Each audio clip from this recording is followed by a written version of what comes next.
Hello everybody, welcome back. My name is Spencer and welcome to the channel. And this is just a short little update slash sidebar slash waffling video.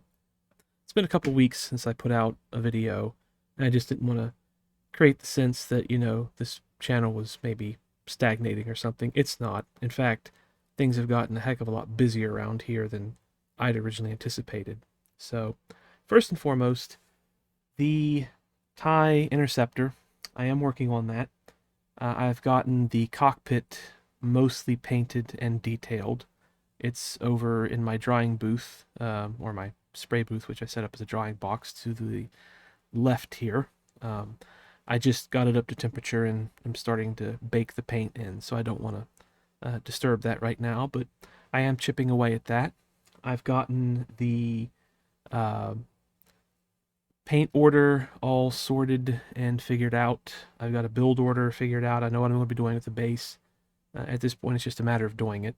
I have till the end of April to get it done, which I don't think it's going to take that long, but that's the deadline for the HobbyLink International 2022 Star Wars group build. So there's that. As for the Bel Air, I think I've decided on what I'm going to do with engine options and whatnot. I want to thank folks in the community who pointed out websites for aftermarket parts and whatnot. I need to look into that a little bit more, see if there's anything there worth buying to make the kit hopefully a little bit better. I think I've figured out what I want to do with engine options and whatnot, and paint colors. As for paint, not entirely sure. Uh, it's a big kit. It's got big, smooth, sweeping surfaces, so it's one of those things like, what do I use for paint? Do I use a rattle can? Do I want to try using an airbrush? And then, of course, there's the finish. Nice gloss finish. And my original plan, which probably will still be the plan, was to use Future. Now, one of the reasons why I want to make this video as well is a little bit of news. For those of you that don't know, Future, which now goes as Pledge Floor Gloss, or went as Pledge Floor Gloss, this is now discontinued. This caught me by surprise. I posted this up on Facebook yesterday, and it caught a few other people by surprise. I was at Walmart yesterday morning. I was perusing around the cleaning aisle. Every now and then I'll look to see what kind of stuff they might have that I think could be useful. And all of their Pledge floor stuff was gone. There weren't even any tags for it. So I came home. I looked around online. A lot of places sold out. Prices on Amazon were already starting to spike. And at that point, you say to yourself, uh-oh. And so I went to SC Johnson, went to their website, emailed a rep. They came back and said, yep, as of January 2022, this stuff is now discontinued. Which, again, caught me by surprise because this stuff has been out there for decades. And I'm not going to get into a debate about the merits of using Future or not, whether or not it's a good idea. People have been doing it, using it for many different things and models for, like I said, decades.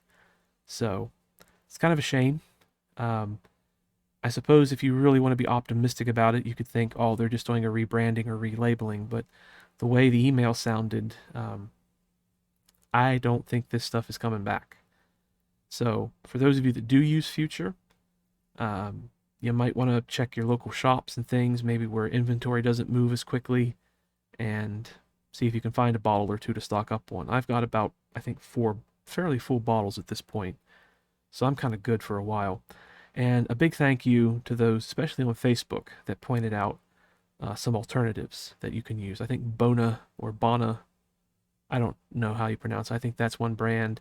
There's another in a green and white bottle I can't remember the name of right now. You always get the responses of, oh, you should never use Future on a model, or you keep it on the kitchen floor.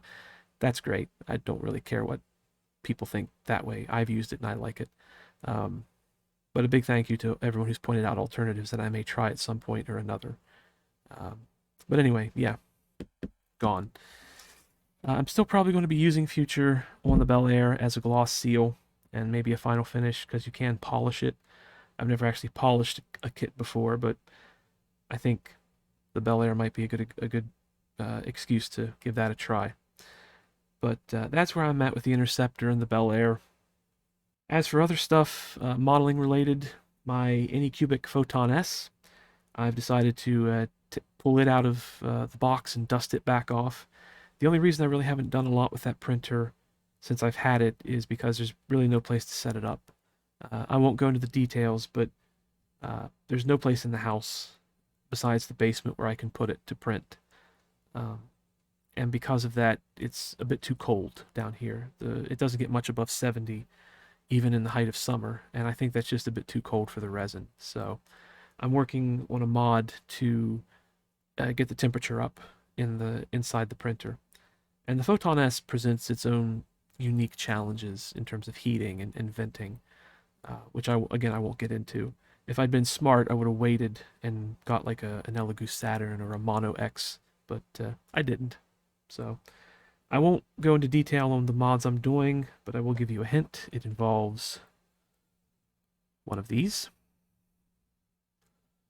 little incandescent. I think these are supposed to be for like wax candle warmers. I'm sure a clever enough person could probably very quickly figure out what I'm planning on doing with that. But hopefully in the next couple weeks I'll have my 3D printer up and running and doing some prints. I'm not going to be obviously replacing 3D printing, over building model kits here on the channel. I've got way too many model kits in my stash to stop building those.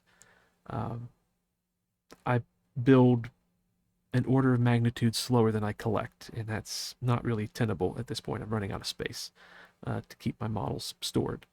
So, but I will be 3D printing stuff like accurizing parts, replacement parts, custom stuff, mounting jigs, or not jigs, but maybe like special like mounting parts for LEDs or something. So there's that. The powers that be, the folks, have decided that it is time to also redo the kitchen this summer. Last year was the bathrooms. I'm not going to have nearly as much input on the kitchen, but that probably will put a damper on things. There's got to be a lot of stuff moved around and juggled around, and that might eat up some of my hobby space and hobby time. And this summer, I also really want to get back into gardening, like super duper serious. That's always been very, very therapeutic for me. So, and we've got the property to do it, so we're working on that. And what else? What else was I wanting to waffle on about here? Oh, yes. The other thing that's been taking up a good bit of time has been the HobbyLink International HLIFX lighting and control boards.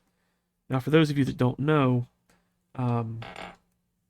for about the past year, give or take a couple of months, I've been working with HobbyLink International, Kenny Conklin, Paul Tosney, and Kenny's brother Tom on designing, to some degree producing, programming, testing, and selling lighting and control boards, the HLIFX lighting and control boards. Like I said, we've been doing this for almost a year now, and it's been pretty successful. The first board we sold was the HLIFX 001 dual blinker. It's a very simple little board. It just produces a navigation and a strobe. Now this is the prototype version. You can see just how tiny it is. It's, I think it's about 2/3 of a square inch, but it's a very tiny little thing. And you just solder up some LEDs to it, connect it to power. You'll get a basic strobe and navigational blink. Those have been selling really, really well. One of our best-selling boards, period. But also we've put out circuit boards for other subject matters as well. We did a Michael Keaton Batwing. We did a Klingon Bird of Prey. Very simple, basic Millennium Falcon lighting. We did an aircraft board with different aircraft blinking modes, Boeing, Airbus, a couple military modes. And the most recent one is, I don't think I'm missing any. I could be missing one, but the most recent one has been the USS Grissom for the 1/350th Oberth kit that Round 2 just came out with. We were expecting some demand for that board, but or at least I wasn't anticipating the sheer volume of demand for that board, especially now that Boyd, aka Trekworks, has put one in his build, put that up on YouTube and really didn't have much but good things to say about the board, which we're really happy that he's taken the time to do that.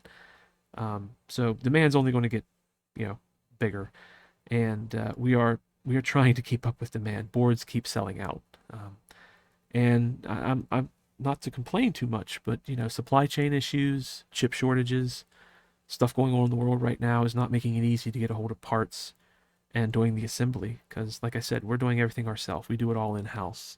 It's 4 of us spread across the North American continent. One in New York, one in New Jersey, one here in West Virginia, and one up in Western Canada. So, long story short, it's taken time, but we are trying to restock the Grissom boards as often as we can. So if you want to stop by shop.hobbylinkinternational.com, links will be in the description. You can check out the Grissom board. It's $20. I think the dual blinker board is on sale right now for $13, if I recall. Most of our other boards are out of stock, but hopefully as we get more boards built, more boards assembled, we can start refilling our stock. Like I said, it's slow going. We are still technically a startup. We're doing everything ourselves. I mean, everything, aside from actually making the PCBs. So, I also have 3 designs in the works, which is actually taking up a good chunk of my time. I won't tell you what they are.